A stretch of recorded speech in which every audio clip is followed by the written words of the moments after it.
আইনের ভয় দেখিয়ে আইন বহির্ভূত কাজ করতেন সাবেক আইনমন্ত্রী আনিসুল হক। ভয়, গুম, মামলা ও দলীয় ক্যাডার দিয়ে অবৈধভাবে দখল করতেন অসহায় কৃষকদের জমি। তার এমন অবৈধ বিপুল সম্পদের খোঁজ পাওয়া যায় ময়মনসিংহের ত্রিশাল উপজেলায়।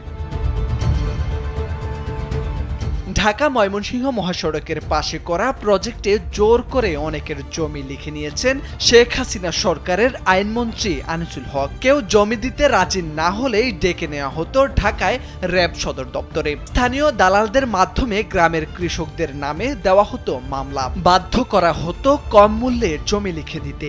কেউ জমি দিতে রাজি না হলে কৌশলে দখল করা হতো জমি।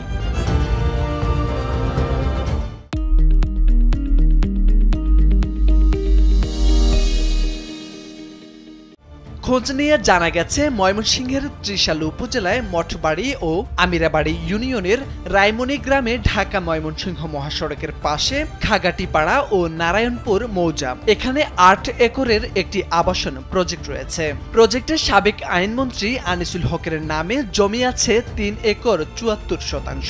তার ভাগ্নে পরিচয়দানকারী ইকবালের নামে রয়েছে ৪.৫ একর। তবে দলিল না করেও দখল করে রেখেছেন আরো কয়েক একর জমি।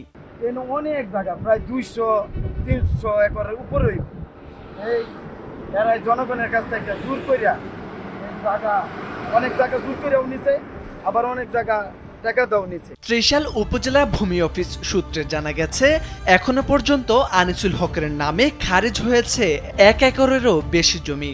সম্প্রতি প্রজেক্টে গিয়ে দেখা যায় জমির সাইনবোর্ডে আনিসুল হকের নাম কালি দিয়ে মুছে লেখা হয়েছে ইকবালের নাম। আনিসুল হক গ্রেপ্তারের পর সম্পদ গোপন করতে রাতারাতি তার ভাগ্নে এমনটা করেছেন বলে অভিযোগ করেছেন স্থানীয়রা।